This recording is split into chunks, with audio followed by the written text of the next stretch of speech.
নগাঁৱৰ পুৰণিগুটাম মুৰখানীৰ প্ৰণৱজ্যোতি বৰাৰ ঘৰত উপস্থিত ধুবুৰীৰ সাংসদ ৰকিবুল হুছেইন উপস্থিত হৈ গভীৰ শোক প্ৰকাশ কৰে সাংসদগৰাকীয়ে।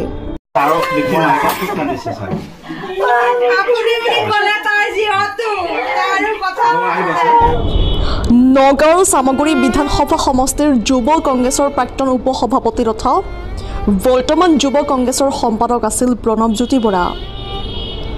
মৰণোত্তৰ পৰীক্ষাত চিকিৎসকে প্ৰকাশ কৰা প্ৰণৱজ্যোতি বৰাৰ মৃত্যু হত্যা নহয়, হৃদযন্ত্ৰৰ ক্ৰিয়াৰ বন্ধ হৈ মৃত্যু হোৱা বুলি কৰা মন্তব্যক মানি ল'ব পৰা নাই পৰিয়ালৰ লোক তথা সাংসদগৰাকীয়ে। ঘটনা সন্দৰ্ভত সাংসদগৰাকীয়ে উচিত তদন্তৰ দাবী কৰে। কিছুমান সময়ত কথা ক'ব নোৱাৰি। প্ৰণৱজ্যোতি বৰা মোৰ পৰিয়ালৰ এটা সদস্যৰ দৰে আছিল, সেইকাৰণে মাকে যিদৰে বিনাইছে এই সময়খিনিত মই কথা ক'ব পৰা অৱস্থাত নাই। এই সৰুতে এনেদৰে হেৰাই যাব বুলি মই ভবা নাছিলোঁ। আজি মই বেছিকৈ এইবিলাক কথা ক'ব বিচৰা নাই। মই কেৱল ক'ম যে ঘৰখনে কোৱাৰ দৰে অকালতে যিদৰে মৰহি গ'ল তেওঁ উচিত বিচাৰ হ'ব লাগে আৰু দোষীক শাস্তি পাব লাগে। হত্যাকাণ্ড হৈছে বুলি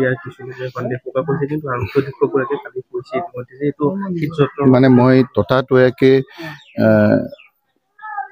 পোষ্টমৰ্টমৰ এনেধৰণৰ ৰিপৰ্ট দি কৰাটো কিমান সমীচীন হৈছে তেওঁলোকে ভালকৈ জানিব। আচলতে আমি যিমান দেখিছোঁ পোষ্টমৰ্টম ৰিপৰ্ট নিদিয়ালৈকে কোনো ধৰণৰ আপোনাৰ বক্তব্য নিদিয়ে। গতিকে ঘৰখনে কৈছে যে অকালতে এনেকৈ ল'ৰাটো গুচি গৈছে, যাৰ গৈছে সিহে বুজি পাইছে। মই আজিৰ তাৰিখত এইখিনি ক'ব খোজা নাই। গোটেই কাকতে পত্ৰই আপোনালোকেও কৈছে যে এইটো এটা ৰহস্যজনক মৃত্যু। ল'ৰাটো আহিছে, বিয়া খাবলৈ যোৱা ল'ৰাটোৰ এনেকৈ হাৰ্ট এটেক হৈছে, সেই কথাটো চবেই মানি ল'ব খোজা নাই। আজি মই অধিক কথা নকৈ অতি মৰ্মান্তিক এটা ঘটনা, অতি মৰ্মান্তিক। যাৰ গৈছে সি বুজি পায়। কি ধুনীয়া ল'ৰা, সুস্থ সবল ল'ৰা, বিয়া খাবলৈ ওলাই আহিছে, তাৰপিছতে চাৰ্টটো নাই। সেই কথা বতৰাবিলাক সন্দেহ নহয় জানো? যিটো বাতাবৰণ চলিছে, এনেধৰণৰো হৈছে ঘটনা যে পুলিচক মাৰিছে, পুলিচে আপোনাৰ কেছ দিছে, তাৰ কেছ দিয়া এজাহাৰখনৰো সলনি হোৱাৰ অভিযোগ আহিছে। গতিকে কি চলিছে কি নাই ঘপককৈ আপোনাৰ প্ৰেছ কনফাৰেঞ্চ কৰি এনেধৰণৰ কথা কোৱাটো কিমান সমীচীন হৈছে সেইবিলাক সদাশয় ৰাইজে আৰু আইনে এইবিলাক কথা চাব। কিন্তু ঘৰখনত আহি এই ধৰণৰ কথা ক'ব পৰা অৱস্থাত নাই। অতি মৰ্মান্তিক। যাৰ গৈছে তেওঁ বুজিছে। মই সেইকাৰণে পৰিয়ালটোৰ লগতো তেওঁলোকৰ লগতো কথা পাতিম যাতে ইয়াৰ এটা উচিত আপোনাৰ বিচাৰ হয়। তাৰ কাৰণে মই প্ৰশাসনক অনুৰোধ কৰিম। এই সময়খিনিত মই সঁচাকৈ ভাঙি পৰিছোঁ। আপোনালোকে জানে যে ৰোজা চলি আছে। মই 12টা-1টাত আহি পাইছোঁহি ৰাতি, তাৰপিছত ধাতু খাই ইয়ালৈ আহিছোঁ। মই এটা উচিত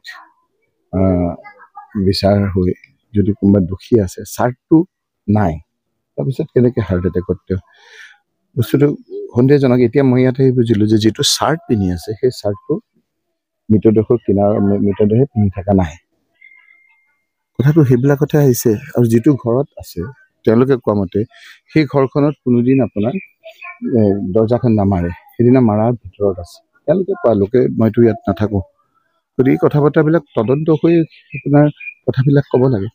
আৰু নহ'লে আজি নহ'লেও কালি সঁচাটোতো ওলাব, তো কোনো ঢাকি ৰাখিব নোৱাৰে। সঁচা আমাৰ ওলাব, সঁচাটো উলিয়াব লাগিব। আৰু এনেদৰে অসমীয়া ডেকা ল'ৰাজনক এনেদৰে গুচি যোৱাটো আমি কেতিয়াও এৰি দিব নোৱাৰোঁ। গতিকে ইয়াৰ উচিত বিচাৰ হ'ব লাগিব। সাহসেৰে এই কথাবিলাক সকলোৱে ক'ব লাগিব।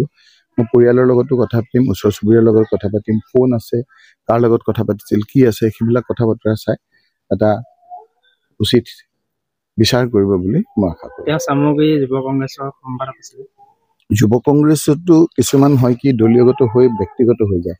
মোৰ পৰিয়াল, তেওঁ গোটেই পৰিয়ালটোৰ লগত মোৰ তেওঁৰ সম্বন্ধ অতি মৰ্মান্তিক। তেওঁ চবেই জানো অতি মৰ্মান্তিক। মই আঘাত পাইছোঁ, উধাটো খাই আহিছোঁ। মই আজি ইয়াত আহিব পৰা মই বহুত ভাগৰি জুগৰি আছোঁ। মই দূৰৰ পৰা আহিছোঁ, কিন্তু আজি উধাটো খাই ৰাতিপুৱাই আহিছোঁ। আকৌ এতিয়া মই বহুত দূৰলৈ যামগৈ, অকল এইটো কাৰণে আহিছোঁ। অতি মৰ্মান্তিক আঘাত পাইছোঁ। ঘৰখনত আহিলেতো আৰু ভাঙি পৰিছোঁ। মাকজনী এতিয়া কাৰ লগত থাকিব, কি কৰিব, সেই ধৰণৰ কথা বতৰাবিলাকো আমি কিছু দায়িত্ব ল'ব লাগিব। নগাঁৱৰ পৰা বিভূতি বৰাৰ ৰিপৰ্ট, সুহানা লাইভ।